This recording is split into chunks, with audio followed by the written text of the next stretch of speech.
결혼 10년. 아내의 휴대폰에서 벨소리와 낯선 남자의 이름이 떠올랐다. 첫사랑이라는 달콤한 별명 뒤에 숨겨진 추악한 진실. 저는 그날 제 모든 것을 걸고 판도라의 상자를 열기로 결심했습니다. 그 끝에 무엇이 기다리고 있을지 모른 채 말입니다. 그날 새벽 윤선아는 평소와 다른 모습으로 돌아왔다. 그리고 바로 그 순간부터 경고했던 내 세상의 모든 것이 조금씩 아주 미세하게 어긋나기 시작했다는 것을 그때는 미처 알지 못했다. 자정을 훌쩍 넘긴 시간, 현관문이 열리는 소리에 잠이 깼다. 비틀거리며 들어서는 선아에게서는 낯선 향수 냄새와 함께 희미한 술 기운이 느껴졌다. 결혼 생활 10년 동안 이런 모습은 처음이었다. 동창회에서 너무 즐거웠나 봐. 애써 태어난 척 물었지만 목소리가 미세하게 떨리는 것을 느꼈다. 선아는 그저 피곤하다며 짧게 대답하고는 침실로 향했다. 그 뒷모습이 어딘지 모르게 낯설었다. 다음날 아침 평온을 되찾으려 애썼지만 식탁 위에 놓인 선아의 휴대폰이 그 평온을 산산조각 냈다. 현우 선배라는 이름으로 알림이 쉴 새 없이 울렸다. 진동소리가 마치 내 신경을 긁는 듯했다. 샤워를 마치고 나온 선아에게 누구냐고 묻자 그녀는 순간적으로 얼굴이 굳어지는가 싶더니 이내 과장된 미소를 지으며 대답했다. 아, 현우 선배. 고등학교 때 첫사랑이었어. 어제 동창회에서 진짜 오랜만에 만났지 뭐야. 연락처 교환했어. 첫사랑, 그 단어가 가슴 한 구석을 불편하게 찔렀지만 억지로 표정을 관리했다. 그렇구나, 반가웠겠네. 하지만 내 마음은 편치 않았다. 그날 이후 선아는 눈에 띄게 달라졌다. 요가 학원이 바쁘다는 핑계로 외출이 잦아졌고 손에서는 휴대폰이 떠나질 않았다. 액정화면을 아래로 향하게 두는 버릇까지 생겼다. 문자를 확인하며 혼자 미소 짓는 모습, 내가 다가가면 황급히 화면을 가리는 행동, 그 모든 것이 의심의 불씨를 키웠다. 옷차림도 화려해졌다. 평소에는 거들떠보지도 않던 과감한 디자인 옷을 사입었고 화장도 짙어졌다. 마치 누군가에게 잘 보이고 싶어 안달난 사람처럼. 요즘 많이 예뻐졌네. 칭찬인 듯 비아냥인 듯 모호한 말투로 말을 건넸다. 선아는 잠시 내 눈치를 살피더니 자기한테 잘 보이려고 그러지 누구한테 잘 보이겠어. 라며 가볍게 넘겼지만 그 눈빛은 어딘가 불안해 보였다. 밤이면 옆에서 새근새근 잠든 선아를 보며 깊은 갈등에 빠졌다. 저 휴대폰 안에 모든 비밀이 있을까? 확인하고 싶다는 욕망과 판도라의 상자를 여는 것에 대한 두려움이 격렬하게 충돌했다. 부부 사이의 신뢰, 그 마지막 끈을 내 손으로 끊어버릴 순 없었다. 하지만 의심은 바이러스처럼 내 온몸으로 퍼져나갔다. 단순한 첫사랑과의 재회일 뿐일까? 아니면 내가 상상조차 하기 싫은 다른 무언가가 있는 걸까? 머릿속은 온통 물음표로 가득 찼다. 선아는 점점 더 나에게서 멀어지는 듯했다. 우리의 대화는 줄었고 눈을 마주치는 시간도 현저히 짧아졌다. 그녀는 마치 자신만의 비밀스러운 세계에 갇힌 듯 보였다. 그러던 어느 주말 선아가 또다시 동창 모임을 언급했다. 이번에는 여고 동참들끼리만 만난다고 했다. 하지만 내 귀에는 거짓말처럼 들렸다. 심장이 불안하게 요동쳤다. 지난주에도 만났잖아. 그렇게 자주 모여. 내 목소리에는 날카로움이 묻어났다. 선아는 잠시 망설이는 듯했지만 이내 오랜만에 만나니까 할 얘기가 너무 많아서 그래. 하윤이 우리 딸은 엄마한테 잠깐 맡기면 되고. 걱정하지 말라며 나를 안심시키려 했다. 하지만 나는 더 이상 안심할 수 없었다. 그녀의 말 한마디 한마디가 의심을 증폭시킬 뿐이었다. 선아의 계속되는 변명과 알 수 없는 행동들. 더 이상은 이 지긋지긋한 의심을 참을 수 없었다. 다음 주말 나는 내 눈으로 직접 확인해야만 했다. 그게 무엇이든 내 완벽했던 가정에 드리워진 이 검은 그림자의 실체를. 결국 그 다음 주말이 밝았다. 윤선아가 오늘은 정말 여고 동창들끼리만 만나는 거야. 은주 알잖아, 걔 청첩장 준다고 해서. 라며 아침 일찍 현관에 나설 때 내 심장은 이미 싸늘하게 식어 있었다. 지난 밤 나는 딸 하윤이의 머리를 쓰다듬으며 아내의 빈자리를 지켰다. 아이는 엄마가 친구들과 즐거운 시간을 보내고 있을 거라 믿었지만 나는 타들어가는 초조함 속에 밤을 지새웠다. 저녁 8시가 되자 나는 더 이상 참지 못하고 노트북을 열었다. 고양고 동창회 온라인 카페. 선아의 모교 이름이었다. 가입 절차는 간단했지만 내 손은 긴장으로 떨렸다. 최근 게시물들을 샅샅이 뒤졌지만 그 어디에도 오늘 동창 모임이 있다는 공지 따위는 없었다. 혹시나 하는 마음에 현우 선배라는 이름으로 회원 검색을 해보았지만 그런 이름의 졸업생은 존재하지 않았다. 아니면 내가 모르는 다른 닉네임이라도 쓰는 건가? 하지만 그럴 리 없었다. 내 직감이 소리치고 있었다. 모든 것이 거짓말이라고. 불길한 예감이 온몸을 감았다. 다음 날 나는 결국 실행에 옮기기로 했다. 선아가 요가 학원으로 향하는 것을 확인하고 얼마 지나지 않아 나 역시 회사에 급한 일이 생겼다는 거짓말을 남기고 집을 나섰다. 심장이 미친 듯이 뛰었지만 이 의심에 마침표를 찍어야 했다. 선아는 요가 수업을 마치고 나왔다. 평소와 다름없는, 아니 어쩌면 평소보다 더 밝아 보이는 얼굴이었다. 그리고 그녀는 익숙하게 택시를 잡아탔다. 나는 미리 준비해둔 차에 올라 그녀의 뒤를 쫓았다. 심장이 터질 것 같았다. 제발 평범한 친구들과의 약속이기를. 내 의심이 그저 기우이기를. 택시는 고양시 외곽으로 향했다. 점점 익숙한 풍경은 사라지고 낯선 건물들이 나타나기 시작했다. 그리고 마침내 택시가 멈춰 선 곳은 힐링 모텔이라는 낡고 음침한 간판이 걸린 곳이었다. 나는 핸들을 쥔 손에 힘이 들어가는 것을 느꼈다. 선아는 주변을 두리번거리더니 망설임 없이 모텔 안으로 사라졌다. 그 순간 모든 사고가 정지했다. 차가운 유리가 심장에 박히는 듯한 통증. 설마 아닐 거야. 선아가 그럴 리 없어. 나는 미친 사람처럼 중얼거리며 스스로를 다독였다. 어쩌면 정말 급한 용무가 있는 걸지도 모른다. 그래, 그럴 것이다. 하지만 내 이성은 이미 처참하게 부서지고 있었다. 시간이 얼마나 흘렀을까? 1시간 아니, 영원처럼 느껴지는 시간이었다. 모텔의 자동문이 열리고 익숙한 실루엣이 나타났다. 선아였다. 그리고 그녀의 뒤를 따라 나오는 낯선 남자. 나는 숨을 쉴 수 없었다. 남자는 선아의 어깨를 감싸 안고 있었고 선아는 잔뜩 움츠렸다. 그들은 모텔 앞에서 잠시 이야기를 나누더니 남자가 선아의 뺨에 가볍게 입을 맞추었다. 쪽 그 소리가 마치 천둥처럼 내 귀를 때렸다. 그리고 그들은 아무렇지 않게 각자의 길로 헤어졌다. 모든 것이 끝났다. 내 세상이, 내 믿음이, 내 사랑이 산산조각이 나 바닥으로 떨어져 내렸다. 눈앞이 흐려지고 숨이 막혔다. 내 아내가 나를 배신했다. 이보다 더 끔찍한 진실이 있을까? 절망감이 온몸을 마비시켰다. 하지만 그 절망 속에서도 무언가 이상한 느낌이 고개를 들었다. 선아의 배신이라는 명백한 증거, 망연자실한 것도 잠시. 나는 본능적으로 깨달았다. 저 남자에게는 무언가 더 끔찍한 비밀이 숨겨져 있다는 것을. 내 아내를 파멸로 이끈 그 검은 그림자를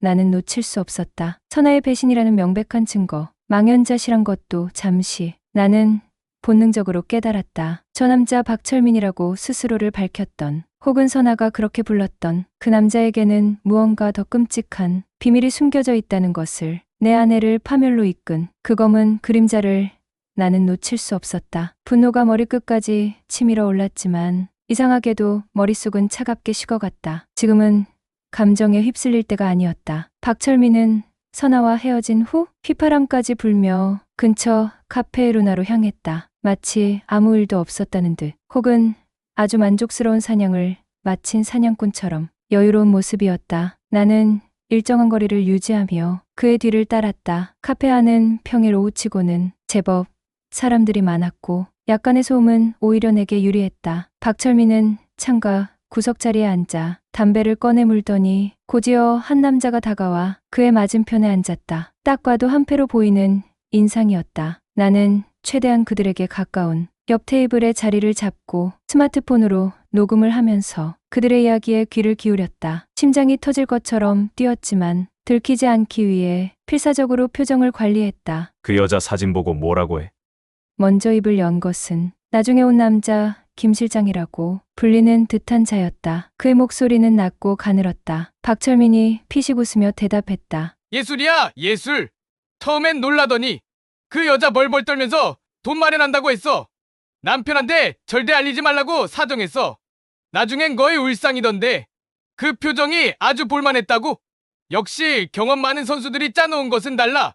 그의 말에는 일말의 죄책감도 느껴지지 않았다. 오히려 즐기는 듯한 역겨운 말투였다. 좋아. 그럼 계획대로 슬슬 압박 들어가야지.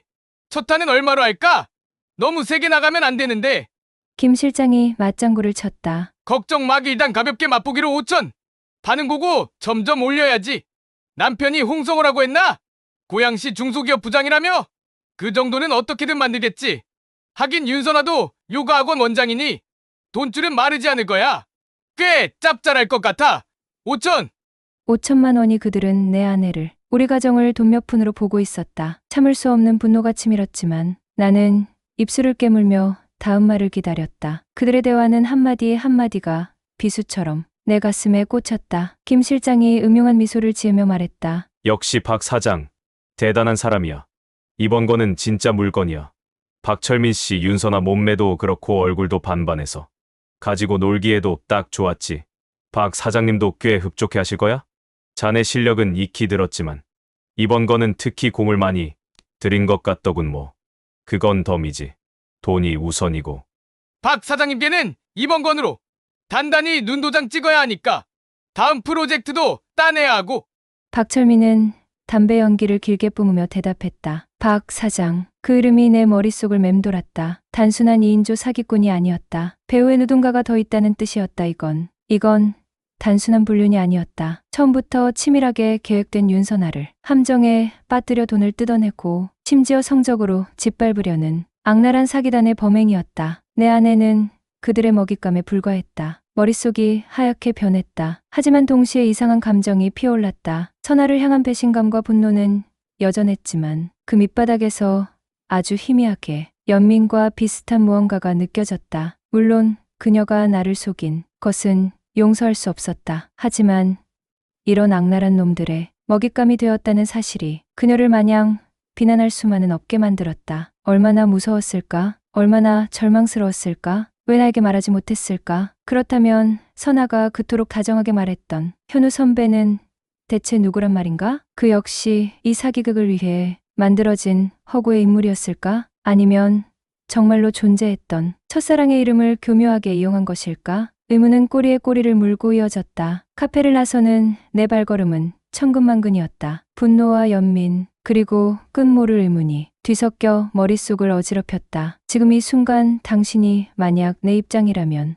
어떻게 하겠는가? 이 모든 진실을 알게 되었을 때 당신의 선택은 무엇일까? 댓글로 당신의 생각을 남겨주세요. 어쩌면 당신의 한마디가 비슷한 상황에 놓인 누군가에게 큰 힘이 될 수도 있을 테니까. 선아가 말했던 그 다정한 현우 선배는 대체 누구란 말인가? 이 모든 것이 계획된 사기극이라면 아내를 이 지옥으로 몰아넣은 놈들의 진짜 얼굴을 나는 반드시 봐야 했다. 그리고 박 사장이라는 자는 또 누구인가? 알아내야 할 것이 너무도 많았다. 지금 당장 선아에게 모든 것을 털어놓고 따져 물어야 할까? 아니면 더 깊숙이 끔찍한 진실의 가운데로 들어가야 하는 걸까? 결점은 쉽지 않았다. 하지만 한 가지는 분명했다. 이대로 모든 것을 묻어둘 수는 없다는 것. 결국 나는 후자를 선택했다. 선아에게 섣불리 말을 꺼내기 전에 이 사건의 전모를, 그 악마 같은 놈들의 실체를 내 손으로 파헤쳐야 했다. 그래서 나는 대학 동창이자 지금은 고양시에서 꽤 잘 나가는 사설 탐정사무소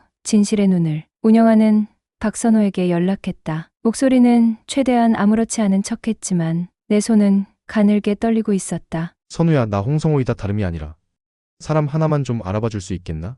선우는 내 다급한 목소리에서 심상치 않은 분위기를 읽었는지 군말 없이 만나자는 약속을 잡았다. 다음 날 나는 선우의 사무실을 찾아 박철민, 아니 선아가 현우 선배라고 불렀던 그 남자에 대해 내가 아는 모든 것을 털어놓았다. 선아와의 관계, 모텔에서의 만남, 그리고 카페에서 엿들은 그들의 대화까지. 선우는 심각한 표정으로 내 이야기를 듣고는 알겠다. 쉽지 않겠지만 최대한 빨리 알아봐 주겠다. 하지만 이런 일은 시간이 좀 걸릴 수 있으니 너무 초조해하지 말고 기다리라며 내 어깨를 두드렸다. 그로부터 며칠은 시간이 지독하게 느리게 흘렀다. 밤에는 잠을 이루지 못했고 낮에는 일에 집중할 수 없었다. 선아는 여전히 불안해 보였지만 내가 무언가를 알고 있다는 사실은 전혀 눈치채지 못하는 듯했다. 그녀는 가끔 내 눈치를 살피며 돈 이야기를 꺼내려다 말고는 했다. 그럴 때마다 나는 아무것도 모른다는 듯 혹은 모든 것을 해결해 줄 수 있다는 듯 모호한 미소로 그녀를 대했다. 내 안의 분노와 배신감은 용암처럼 들끓었지만 아직은 때가 아니었다. 그리고 마침내 선우에게서 전화가 걸려왔다. 그 목소리는 착 가라앉아 있었다. 성호야, 좋지 않은 소식이다. 지금 바로 내 사무실로 와줄 수 있겠나? 심장이 쿵 내려앉는 것 같았다. 선우의 사무실에서 마주한 진실은 내가 상상했던 것보다 훨씬 더 추악하고 조직적이었다. 선우가 내민 자료에는 박철민이라는 이름과 함께 그의 사진, 그리고 빼곡한 범죄 기록이 적혀 있었다. 42세, 특수사기 및 공갈 협박 등 다수의 점과 그는 유부녀들만을 전문적으로 노리는 악명 높은 사기꾼이었고 현재 박 사장이라는 자가 운영하는 것으로 추정되는 최소 5명 이상의 조직원으로 구성된 사기단의 핵심 인물이었다. 선우의 설명은 충격적이었다. 이놈들 수법이 아주 교묘해. 먼저 대상 여성이 SNS나 주변인들을 통해 과거 정보를 수집해 그리고 실제 첫사랑이나 호감을 가졌던 남성의 이름을 알아내서 그 사람인 척 접근하는 거지. 감성적인 문자나 편지를 보내고 우연을 가장한 만남을 유도해서 경계심을 허문 뒤에 본격적으로 관계를 발전시키는 거야? 그리고 결정적인 순간에 선우는 말을 잇지 못하고 한숨을 내쉬었다. 피해자들은 대부분 수치심과 가정 파탄에 대한 두려움 때문에 신고조차 못하고 속수무책으로 당하는 경우가 많아. 선아 씨도 아마 그런 식으로 당했을 가능성이 커. 그 현우 선배라는 이름도 어쩌면 진짜 선아 씨 첫사랑 이름이었을 수도 있고. 온몸에서 힘이 빠져나가는 듯했다. 그 무렵 마치 짝이라도 한 듯 선아가 내 앞에서 무너져 내렸다. 아마도 내가 최근 들어 부쩍 차가워진 것을 느꼈거나 아니면 박철민의 협박이 극에 달했던 모양이다. 그날 저녁 선아는 식탁에 마주 앉은 내 앞에서 펑펑 울며 모든 것을 털어놓았다. 여보, 나 정말 큰 잘못을 저질렀어. 그녀의 이야기는 선우가 말해준 사기꾼들의 수법과 정확히 일치했다. 동창회에서 우연히 만난 줄 알았던 현우 선배. 자신에게 한없이 다정하고 잊고 지냈던 설렘을 다시 느끼게 해주었던 남자.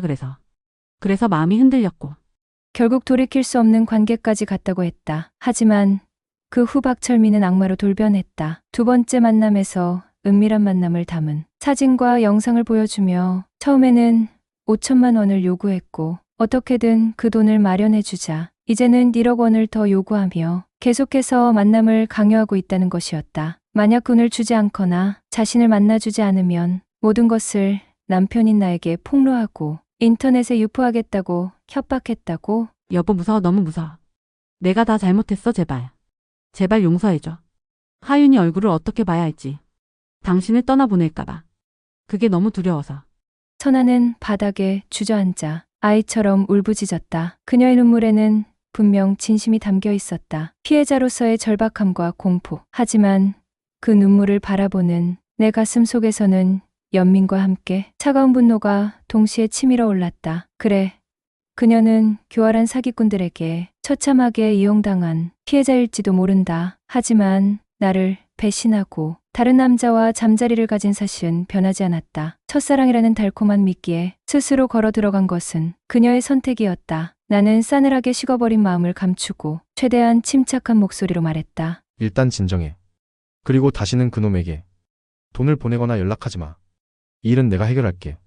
당신은 아무 걱정하지 말고 있으라는 말에 선아는 눈물범벅이 된 얼굴로 희미하게 안도의 미소를 지었다. 내가 모든 것을 해결해 줄 것이라는 믿음. 어쩌면 용서받을 수 있을 것이라는 작은 희망을 품었을지도 모른다. 하지만 그녀는 몰랐다. 내 차가운 분노 뒤에 숨겨진 진짜 계획을. 그래. 나는 박철민, 그 악마 같은 놈들을 법의 심판대에 세울 것이다. 그리고 나서는 윤선아 당신과의 이 지긋지긋한 관계 또한 내 손으로 끝장낼 것이다. 이것이 나의 결단이었다. 누구도 막을 수 없는 내 결심은 확고했다. 다음날 아침 나는 밤새 정리한 자료들과 윤선아의 휴대폰을 들고 고양시에서 가장 유능하다는 형사 전문 변호사 김정한 변호사를 찾았다. 이제부터는 감정이 아니라 철저한 이성과 법으로 싸워야 했다. 김 변호사는 내 이야기를 듣고는 단호하게 말했다. 강 선생님, 가장 중요한 것은 증거입니다.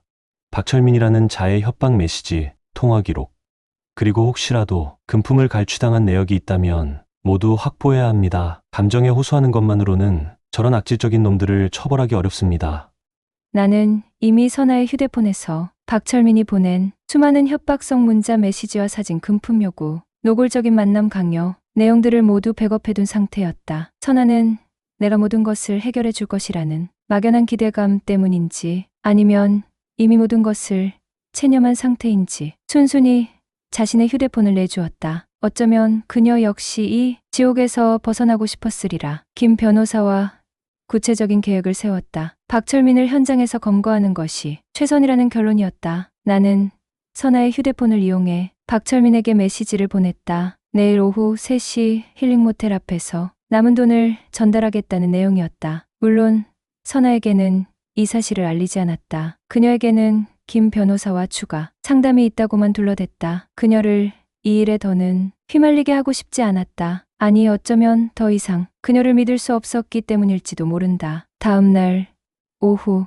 약속된 시간이 다가오자 심장이 거세게 뛰기 시작했다. 힐링 모텔 주변에는 이미 박선우와 그가 고용한 KSS 사설 경호팀 요원 2명이 잠복해 있었다. 만일의 사태에 대비해 고양경찰서 강력팀 형사들과도 미리 연락을 취해둔 상태였다. 나는 모텔 건너편 주차장에 차를 세우고 숨을 죽인 채 기다렸다. 모든 준비는 끝났다. 이제 그 악마가 덫에 걸려들기만 하면 되었다. 얼마나 시간이 흘렀을까? 오후 3시가 조금 넘은 시각 익숙한 차 한 대가 모텔 주차장으로 들어섰다. 박철민이었다. 그는 잔뜩 멋을 부린 모습으로 차에서 내리더니 주위를 한번 쓱 둘러보고는 담배를 꺼내 물었다. 초조한 듯 연신 휴대폰을 확인하는 모습이 내 눈에 들어왔다. 그리고 마침내 내 손에 들린 선아의 휴대폰이 요란하게 울기 시작했다. 발신자는 내 사랑 현우 선배라고 저장되어 있었다. 역겨움에 속이 뒤틀렸지만 나는 최대한 침착하게 통화 버튼을 눌렀다. 여보세요? 윤선아 씨? 왜 이렇게 늦어? 돈은 준비된 거지? 박철민의 목소리는 잔뜩 짜증이 섞여 있었다. 나는 차분하지만 단호한 목소리로 대답했다. 여보세요? 박철민 씨, 나 윤선아 남편 홍성호입니다. 순간 전화기 너머로 짧은 침묵이 흘렀다. 그리고 곧바로 당황한 기색이 역력한 숨소리가 들려왔다. 뭐라고? 당신이 왜? 박철민은 말을 더듬으며 황급히 전화를 끊었다. 그리고는 본능적으로 도망치려는 듯 주변을 살피며 차에 오르려 했다. 하지만 이미 늦었다. 선우와 KSS 경호팀 요원들이 번개처럼 달려들어 그의 양팔을 붙잡아 제압했다. 이거 나 뭐야? 당신들! 박철민은 격렬하게 저항했지만 전문 경호원들의 완력에 속수무책이었다. 나는 천천히 차에서 내려 그에게 다가갔다. 그의 얼굴은 당혹감과 분노로 일그러져 있었다. 나는 선아의 휴대폰을 꺼내 그의 눈앞에 들이밀었다. 화면에는 그가 보낸 협박, 메시지들이 가득했다. 이 협박 문자들, 당신이 보낸 거 맞죠? 윤선아 씨한테 돈 뜯어내려고 한 거 전부 다? 박철민은 잠시 숨을 고르더니 이내 특유의 능글맞은 미소를 지으며 뻔뻔하게 나왔다. 그래서 당신 마누라가 나랑 붙어 먹은 건 사실인데 그거 터지면 당신도 재미없을걸? 어차피 이혼할 거 아니었나? 내가 도와준 셈 치지. 그래?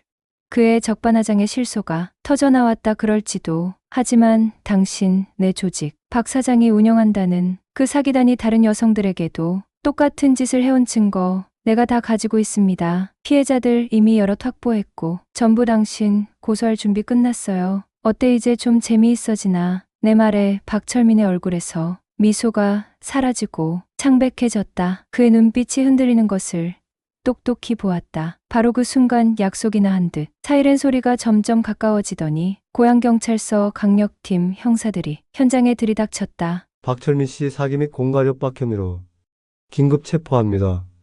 변호사를 선임할 수 있으며 형사들이 미란다 원칙을 고지하며 박철민에게 수갑을 채웠다. 그의 휴대폰과 차량은 즉시 압수되었다. 박철민의 휴대폰은 그야말로 판도라의 상자였다. 수많은 여성들의 이름과 사진, 그리고 그들을 올가맨 협박의 증거들이 쏟아져 나왔다. 박 사장과의 연결고리도 명확해 보였다. 이 거대한 악의 고리가 드디어 끊어지는 순간이었다. 하지만 이 모든 것이 끝났다고 생각했을 때 나는 알고 있었다. 진짜 싸움은 이제부터 시작이라는 것을. 집으로 돌아가 선아에게 이 모든 사실을, 그리고 나의 마지막 결정을 알려야 했다. 그 밤은 유난히 길고 어두울 터였다. 그날 밤 나는 지옥의 문턱에서 돌아온 사람처럼 무거운 발걸음으로 집으로 향했다. 거실 소파에 웅크리고 앉아 초조하게 나를 기다리던 선아는 내 얼굴을 보자마자 직감적으로 모든 것이 끝났음을 알아차린 듯했다. 나는 박철민의 체포 소식과 함께 그의 휴대폰에서 발견된 추악한 진실들, 그리고 나의 마지막 결정을 차분히 그러나 단호하게 전달했다. 선아는 아무 말도 하지 못했다. 그저 하염없이 눈물만 흘릴 뿐이었다. 어쩌면 그녀는 이 모든 것이 언젠가는 터질 시한폭탄과 같다는 것을 예감하고 있었는지도 모른다. 박철민과 그 일당의 체포 이후 사건은 일사천리로 진행되었다. 경찰 수사 과정에서 박 사장을 정점으로 한 거대한 온라인 로맨스 금융사기단의 전모가 드러났다. 최소 대여섯 명으로 구성된 이들은 지난 몇 년간 20명이 넘는 여성들을 상대로 수십억 원에 달하는 돈을 갈취해온 것으로 밝혀졌다. 언론은 연일 이 사건을 대서특필했고 온라인 첫사랑이라는 달콤한 미끼 뒤에 숨겨진 추악한 범죄의 실체에 대한민국은 경악했다. 나 역시 가만히 있을 수 없었다. 탐정 박선우의 도움을 받아 박철민의 휴대폰에서 확보한 다른 피해자들의 연락처로 조심스럽게 접촉을 시도했다. 대부분은 수치심과 두려움 때문에 처음에는 협조를 망설였지만 나의 간곡한 설득과 더 이상 이런 악마들에게 고통받는 사람이 없어야 한다는 호소에 몇몇 분들이 용기를 내어 증언에 참여해 주셨다. 그분들의 용기 있는 증언은 박철민 일당의 추가 범죄를 입증하는 데 결정적인 역할을 했다. 그분들의 용기가 없었다면 그 악마들은 아마 더 가벼운 처벌을 받았을지도 모른다. 한 달 후 박철민과 박 사장을 포함한 사기단 일당 전원은 구속 기소되었다. 하지만 그것이 끝이 아니었다. 사건이 언론에 대대적으로 보도되면서 나와 선아는 주변 사람들의 끊임없는 수군거림과 동정어린 시선 속에 살아야 했다. 선아의 이름이 직접적으로 거론되지는 않았지만 고양시 유명 요가 강사 스캔들이라는 자극적인 타이틀로 소문은 꼬리에 꼬리를 물고 퍼져나갔다. 결국 선아는 운영하던 요가 학원의 문을 닫았고 깊은 절망감 속에 스스로를 고립시켰다. 나 역시 회사에서 나를 바라보는 시선들이 예전 같지 않음을 느꼈다. 동정 혹은 호기심 어린 그 눈빛들이 나를 더욱 비참하게 만들었다. 나는 김정은 변호사를 통해 선아에게 이혼 소장을 제출했다. 선아는 처음에는 이혼만은 안 된다며 매달렸지만 나의 결심은 확고했다. 그녀의 눈물도 애원도 이미 산산조각난 내 신뢰를 되돌릴 수는 없었다. 가장 힘들었던 것은 딸 하윤이의 양육권 문제였다. 선아 역시 하윤이만큼은 포기할 수 없다고 버텼지만 법원은 결국 나의 손을 들어주었다. 선아의 유책 사유가 명백했고 경제적인 능력이나 아이를 안정적으로 양육할 환경 역시 내가 더 낫다고 판단한 것이다. 위자료로는 선아에게서 3천만 원, 그리고 주범인 박철민에게서 1억 원을 받게 되었다. 몇 달 뒤 박철민은 조직적인 사기, 공갈, 협박 등의 혐의로 징역 7년을 선고받았고 박 사장을 비롯한 공범들도 각각 3년에서 5년의 실형을 선고받았다. 김 변호사는 강 선생님, 이 정도면 정말 큰 승리입니다. 이런 사건에서 가해자들이 이렇게 확실하게 처벌받는 경우는 드뭅니다. 라며 나를 위로했지만 내 마음 한구석은 여전히 텅 빈 것처럼 공허했다. 정의는 실현되었지만 내 가정은 이미 회복 불가능할 정도로 망가져 버렸으니까 나는 하윤이와 새로운 시작을 위해 고양시를 떠나 다른 도시로 이직하는 것을 심각하게 고민하기 시작했다. 이 지긋지긋한 기억과 사람들의 시선에서 벗어나고 싶었다. 그러던 어느 날 오후 하윤이의 학교 앞에서 뜻밖의 인물과 마주쳤다. 법원에서 정한 면접 교섭일도 아니었는데 선아가 잔뜩 수척해진 얼굴로 학교 앞에 서 있었다. 예전의 화려함은 온데간데 없고 깊은 절망과 피곤함만이 그녀의 얼굴에 그늘처럼 드리워져 있었다. 하연이 잠깐만이라도 보게 해줘. 응. 오늘은 그냥 얼굴만이라도. 그녀는 금방이라도 울음을 터뜨릴 듯한 목소리로 애원했다. 나는 차갑게 대답했다. 여긴 어쩐 일이죠? 윤선아 씨 오늘은 면접 교섭일이 아닌데요. 알아 아는데. 그냥 너무 보고 싶어서 제발 성우 씨. 나 정말 많이 반성하고 있어. 그때는 내가 정말 미쳤었나 봐. 현우 선배가 아니 박철민 그 인간이. 정말 내 첫사랑인 줄 알았고. 하지만 그게 다 변명이라는 거 알아 제발. 하연이만이라도 조금 더 자주 볼 수 있게 해줘. 응.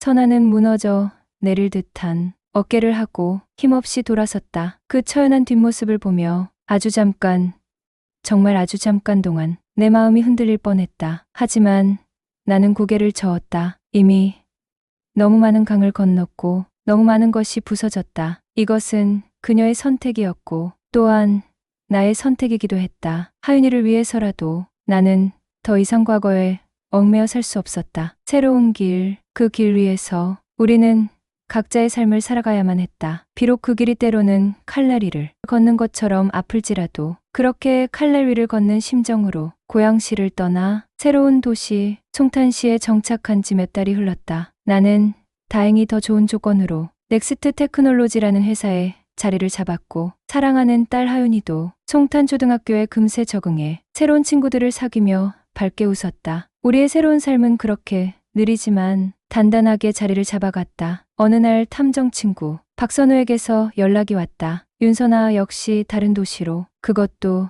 아주 먼 곳으로 이사를 갔다는 소식이었다. 그 말을 듣는 순간 이상하게도 마음 한구석이 가벼워지는 것을 느꼈다. 이제 정말로 모든 것이 끝났다는 안도감이었을까? 박철민에게서 받은 위자료 1억 원은 한 푼도 쓰지 않고 하윤이의 대학 학자금 통장에 넣어두었다. 그 돈은 분명 더러운 돈이었지만 내 딸의 빛나는 미래를 위한 밑거름으로 쓰는 것이 그 돈의 의미를 조금이나마 정화하는 길이라 생각했다. 이혼 후 2년이라는 시간이 흘렀을까? 회사 동료의 소개로 이수연이라는 여성을 만나게 되었다. 솔직히 말하면 처음에는 마음을 열기가 쉽지 않았다. 윤선아와의 경험은 내 마음에 깊은 상처와 불신을 남겼고 새로운 관계를 시작한다는 것 자체가 두려웠다. 하지만 수연 씨는 그런 날을 묵묵히 기다려주었고 그녀의 따뜻함과 진솔함에 나는 조금씩 마음의 빗장을 풀기 시작했다. 다행히 하윤이도 수연 씨를 무척이나 잘 따랐고 우리는 가끔 셋이 함께 주말 나들이를 가거나 함께 영화를 보며